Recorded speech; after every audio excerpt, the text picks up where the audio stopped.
Hey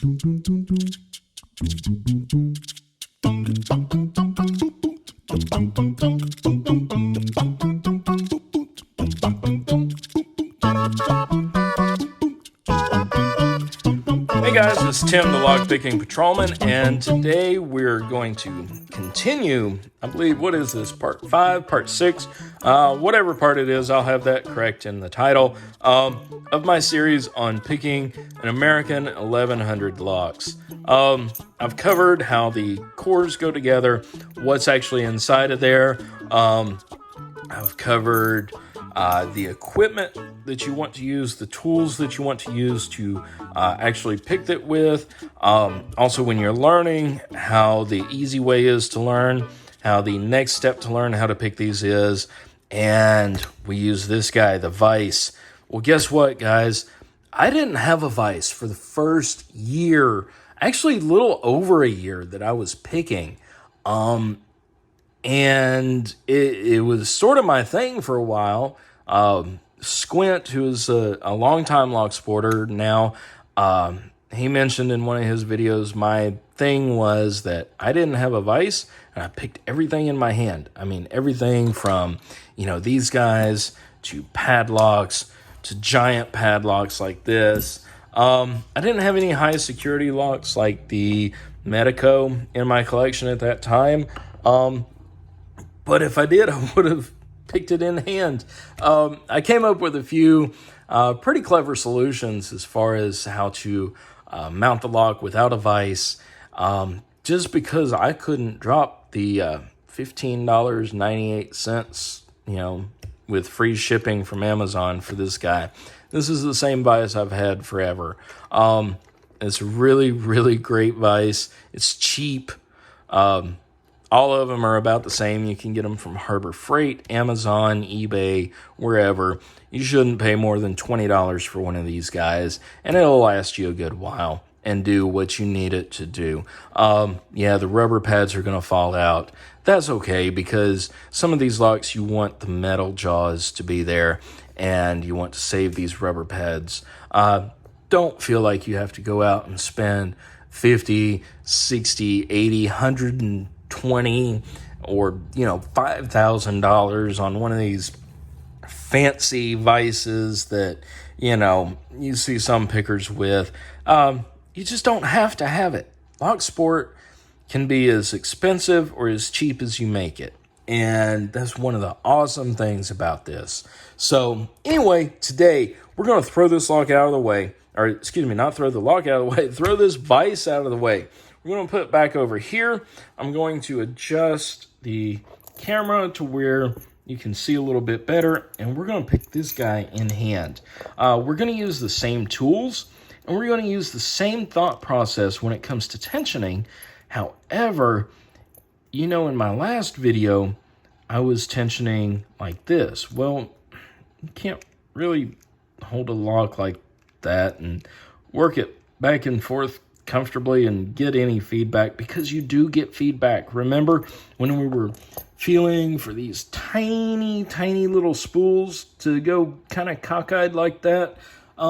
Yeah, so you need to still be able to feel for that, because we're not always going to be able to do everything by sound.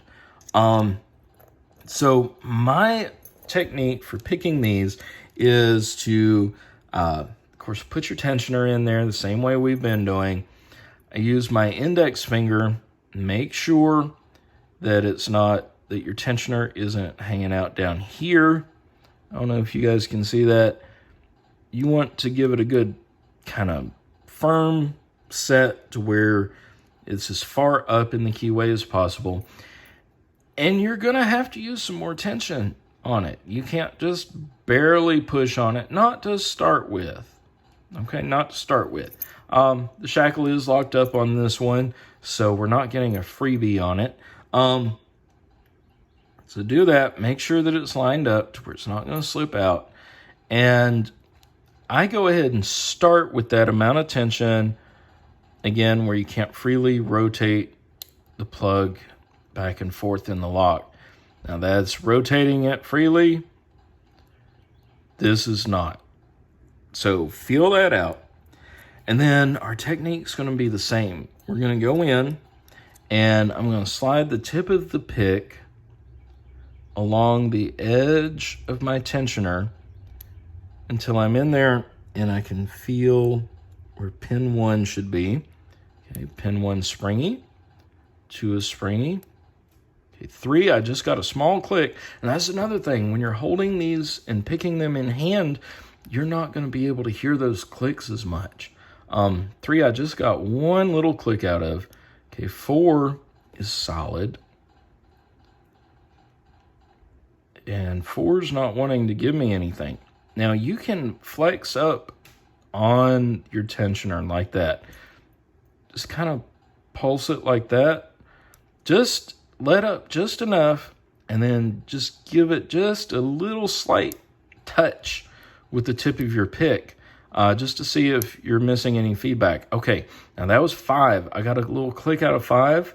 Not really any movement on the course, so I'm going to leave it alone, though. I'm going to come back to 1. 1 is still springy. Springy meaning that I can lift that bottom pin straight up with, with the pick, and I can feel it spring back and forth. It moves, but it doesn't set. Okay, 2 is the same way. 3, now watch my index finger right there. Watch and see how it flexes. Okay, I let off just a little bit. And as soon as I felt it move, I increased the pressure, because when you're picking in hand, you have to worry about oversets. Okay, so I got one little click out of 3. Nothing on 4. So yeah, 4 is solid. I'm flexing there. You don't want to flex too much and let off too much tension or push up too much with your pick, because then you could overset it. And remember the little serrations on the tops of the key pins or the bottom pins. Those, when you overset, those get trapped up in the upper part of the lock body. So 5's not giving me anything as far as feedback. Going back to 1, it's still springy. Okay, 2 is solid. And I just felt a click on 2. Okay, 3's not giving me anything. 4.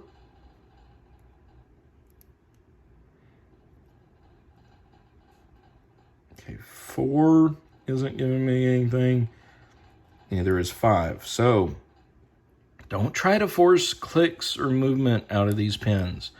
1 is springy, 2 is springy. 3, I got 2 clicks out of 3. And notice when I got it, I flexed this finger to relax.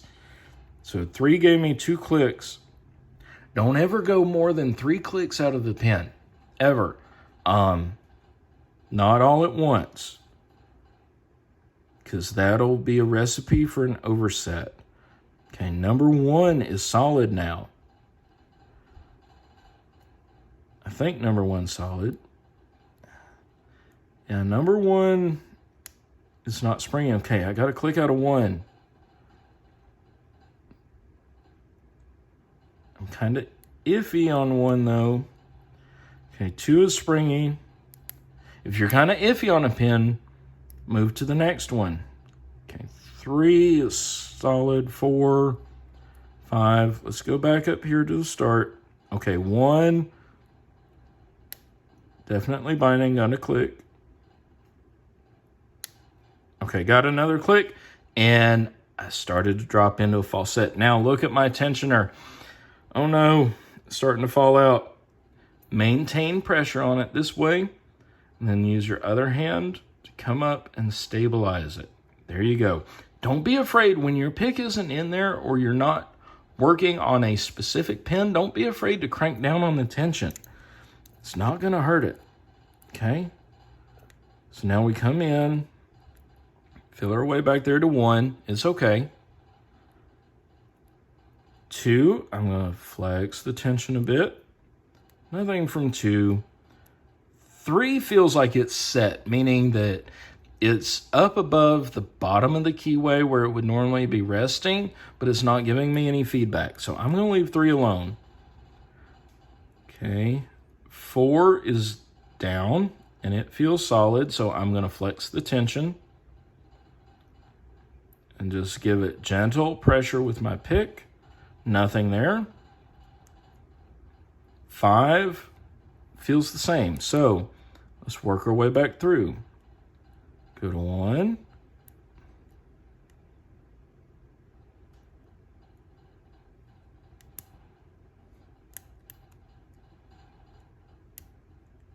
Okay, 1 is springy. Okay, 2 is giving me counter rotation.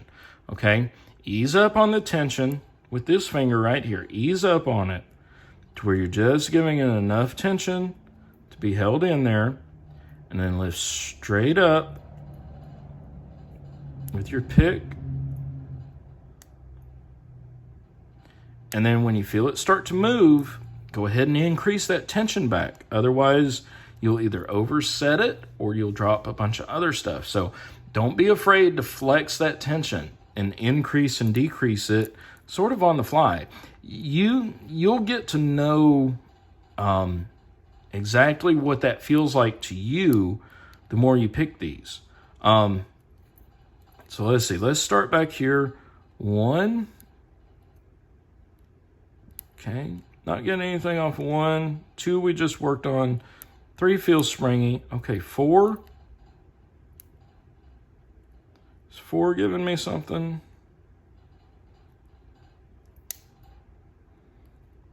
Okay, not sure if that didn't feel like a click off the pin, but maybe it was. Okay, 5. 5's definitely giving me counter rotation. Went back, I lost a bit of that false set, meaning that my tensioner won't go past where it is now. Excuse me, that was 4 I was on. Okay, 5. I eased off the tension, pushed up on 5 a little bit, and I felt something give, and I sort of went back into that false set. Okay, 2 just gave me a click and another click. And it feels like that false set is getting deeper. Now, don't be afraid to stop. And again, adjust your tensioner, because this thing right here is the whole key to picking.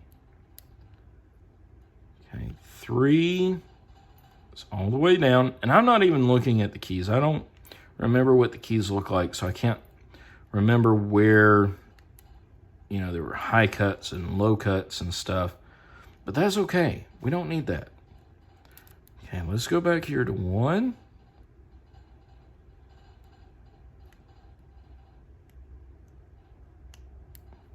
And sometimes if the first pin is really high cut, you're going to have a hard time getting it lifted all the way up, coming from bottom of the keyway.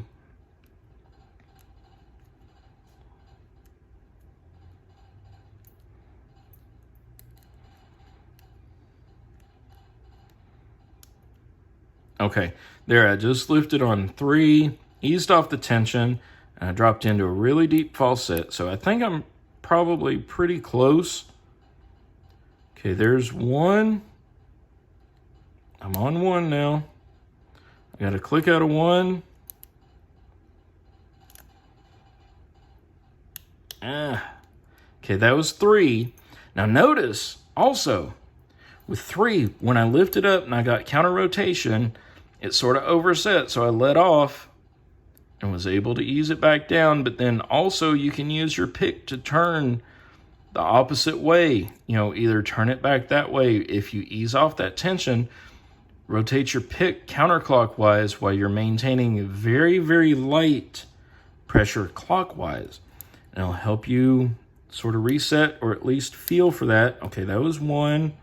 Got 2 clicks out of 1. Okay, 3 is a spool. Gonna have to lift 3 up. Let's go back here. After we've got 3, we lost some of our false set. So click out of 1. I think we can get another click on 1. Maybe? No? Okay. Let's go back here. 4, 5. Yep, it was 1. There we go. got a deeper falset, got a click out of 2 that time.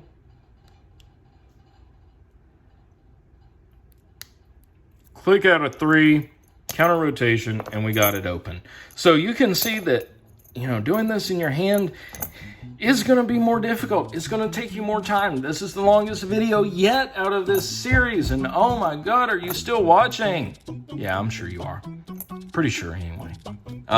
Anyway, the important thing to also remember, let's take a look at this bidding real quick. We can see 1 was a pretty low cut. 2 was a little bit higher. 3 was a step higher than 2. 4 was also kind of a lower cut, and then 5, of course, was a bottom cut right there. When you're practicing with these locks, you know, rest your hand if it's taking you a while. Let go of it. Set it down. Take you a drink. You know, breathe, change the channel on the television, check your phone, whatever, do that. Also, just a real quick tip, you saw me snap the shackle back in. You can see that the plug has snapped back. When you get it picked, do that sometime, just for fun. Just snap the shackle back in and watch that plug spin all the way back around. You'll have an idea of how a locksmith's plug spinner works. And then, of course, you just take your tensioner, turn it back clockwise, and it'll work. So anyway, guys, thank you for watching. Hope this helped. If you have any questions, comments, leave them below. As always, stay healthy, stay safe, and stay out of trouble. We will see you next time when we're going to start to wrap all this up. All right, guys, you've been great.